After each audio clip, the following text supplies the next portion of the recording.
Ladies and gentlemen, holy Toledo, the market today, da boom, ba boom, ba boom, but what a bumpy ride in terms of volatility. But hey, looks like the tensions are over between the U.S., Iran, and Israel. We're going to be talking about some of the big headlines, what we're seeing from the administration, what's occurring right now, how futures are opening up. They're looking slightly good. And we saw like a 60-point dip today on the S&P 500 index that was quickly recovered after the market was figuring more things out. So the market's trying to react here. Interesting points, but what we are seeing is more bullishness that's coming into the market. We are past these resistance zones. So I think if the market opens up green here, if we don't see any further escalations, then that's when the bulls are going to continue to take over. We got a lot to talk about in this video. Hit that like button, subscribe for daily videos. Wow, 2025 has been a wild ride. Let's pop it up on the screen here. Palantir Technologies, let's start off with them hanging around here at the 140s, not doing anything bad, doing good things, consolidating, forming support here. The question is, when is Palantir going to have its next leg up? Because the incredible rally that Palantir has experienced over the last year, 2 years, has been astronomical. So sitting here right here at 140, around these all-time highs, Palantir was basically doing this in the 130s, just hanging out. Now it's basically coming up here to the 140s. What we see specifically in the overnight hours is up about 86 cents, 140.79. What we do see in terms of trading action, Palantir just sitting at these higher resistance points, consolidating. Not going to get too technical on the charts here because it's just kind of cooling off a little bit. Palantir is well positioned, as we know. They are a big defense stock in terms of especially offering these AI solutions to the government. So in times of where, there's uncertainty and tensions, that's where Palantir can thrive. And we can see that Palantir can be a big benefit to the government in terms of the technology that they offer. I mean, just look at this right here.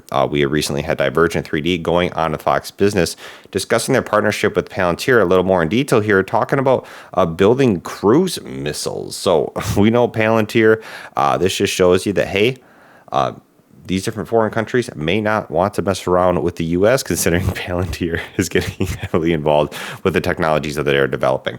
And that's what we see today in terms of the tensions. We see the stock market futures rise after basically Trump says that there is a ceasefire. Now, originally, we saw the S&P 500 have basically about like a 60-point dip, closing here at 6,025, but it dipped down here to about this 5,5954. With that 60-point dip, it was basically the market that did not see this coming, or maybe kind of did, but it surprised them. This was originally kind of earlier in the day that Iran has officially responded to the obliteration of their nuclear facilities with a very weak response, but as we are starting to find out here, it was kind of completely expected.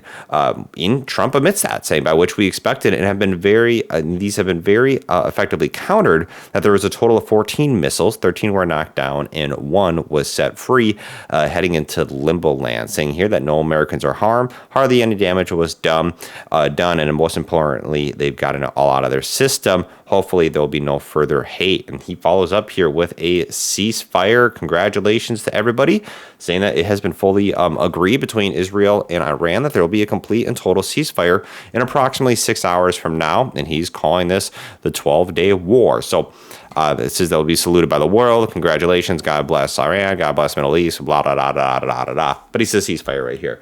What you do see is, we're seeing popping up on X right now some tensions between Israel and Iran. Are they carrying out their final missions? That's what it looks like, because the ceasefire does not completely go into effect just yet, but will come here in the near short term. And the stock futures are liking this, especially since we're seeing some confirmation of this closure. So we'll see if everybody holds their word. I guess you never know in this year.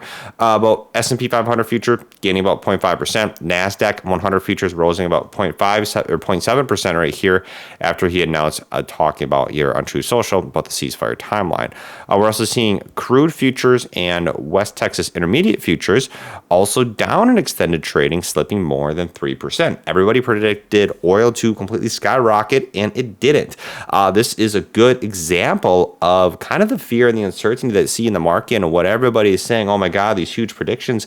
Sometimes the market doesn't react kind of how we estimate it to. And that's kind of what exactly happened today. I think we were expecting the market to open up lower. I personally was expecting the market to open up lower, and there's actually a decent amount of resiliency. So I was wrong on that prediction yesterday by saying, hey, I thought we were going to see a little bit of a dip early in the morning, and we didn't see that dip more until the intraday session. After this right here, we see the response by Iran, but then once the market kind of figures out, hey, this was expected and was kind of just a big theatrical show, that's what it appears to be. That's where we see the amazing rebound and pushing bulls back in control over that 6,000 resistance point. Tuesday tomorrow, as long as you don't have kind of continued random escalations that come out from the ceasefire, I mean, I think that is all set and behind us. That's what we're going to take. We see here the Federal Reserve, Powell, he's going to be speaking before the House, presenting the central bank's monetary policy report, and we'll be listening to them. Powell, this comes at a very pivotal time. We do know that he's facing a large aggressive push from the White House, of course, to cut rates, and has been continuing to hold them steady. What we see in the outlook, basically, we're expecting at least 2 more rate cuts by the end of the year. It's kind of what the market's pricing in. The recent days right here, 2 Fed officials have said they could see a case for dialing back policy as early as July. So we'll see what happens. Traders also watching out for home price data in June's consumer confidence reading. In addition to some of the other stocks that we've been looking at, Robinhood, and basically any of the stocks. This is looking at the SPY right here, up about 3%, $3 in the after hours in the overnight session on Robinhood. But on Robinhood, specifically their stock, they dipped down here about 74.67, popping back up here to about 78. And you can see there's a decent amount of consolidation and resistance here at the 78. The big question, what's going to be that next push for Robinhood to break past the 78, set these new 52-week day high, 52-week highs, and get past $80. One of the big things is we do have the crypto event that is coming at the end of June. That's going to be happening here shortly, where they're going to be announcing some probably decently surprisingly, big events, big things, and possibly products that they're wanting to bring. One of the big predictions is tokenized assets. I think if we see that, the first brokerage to really kind of roll that out in a successful way, if Robinhood can execute on that, we've seen them talk about it, a ton before, so it wouldn't be surprising if they do talk about it. If we see a successful rollout, that I think can be the next leg up for Robinhood. Specifically, we also see Kathy Wood right here buying actually a decent amount of Robinhood shares, and she sold 306,000 shares of Circle stock today. Wowza. We've seen how high Circle has pumped, 7xing from its IPO. So the fact that she's taking profits on this is very, very, very accomplishing. Just diversifying basically those Circle profits, and Robinhood right here coming out with 319 shares. So she's also bullish. Great to see there. Just some other big investors that are kind of aligning with my own personal theory. In terms of that, Robinhood's been executing very well. We do know they are also working to bring more financial products to their platform, really big into the crypto space. Now we've seen, with the IRA matching, they have transfer and bonuses. You got the gold card now tapping to the credit card industry, and now with mortgages, that's also on the horizon. So Hood is really, really working to disrupt the traditional financial services. So great to see there. I like disruptors offering new different types of experiences and more the pleasurable experiences. What kind of an experience can Robinhood sell? That is reflective, I think, of the share price. One of the big stocks that dropped today, HIMS, completely falls off the cliff, down about 35%. A little bit of some buying the dip in the overnight hours. We'll see how this continues tomorrow. I wouldn't trust it too much. Right now at 43.94. Now, who's ever very bullish long-term on HIMS? This could be very attractive prices because, hey, 35% off Black Friday sale basically happened today. You got HIMS and HERS here plunges after the Novo Nordisk ends. Will go be direct sales deal. Now, earlier in the month, and announced this collaboration to make its blockbuster weight loss drug will be available on HIMS telehealth platform.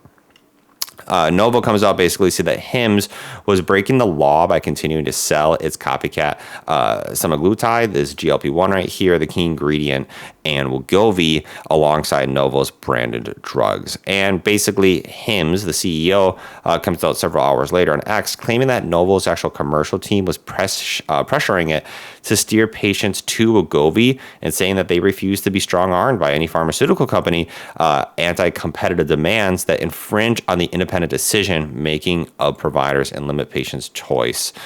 So we know, last month this allowed patients to directly purchase Wegovy through HIMSS telehealth platform. That is no longer happening, and that caused a very large sell-off within this individual stock. There's a ton of volatility that we've seen in HIMSS this year. Wow, if anybody's been able to hold through this volatility, really, really, really good discipline, strong conviction right there on you guys. So I don't know about the HIMSS. I would have to be more convinced on it. I don't personally have a position on it right now. Not saying that I never will. But it is an interesting play. HIMSS, it does seem like it has a decent amount of tailwinds, but also some headwinds. I want to know down in the comments, what is your opinion on HIMSS? Another stock that I've been kind of keeping on the radar, looking at here, Google, just getting absolutely disrespected in the market. Dips down here to 162 now, down about another % in the day. A little bit of recovery in the overnight session, but at 165 right here, Google is one of the cheapest stocks in the Magnificent Seven. What's your opinion on that? All right, peace out. Take care. We'll see what tomorrow brings, and I hope you guys all have a wonderful day.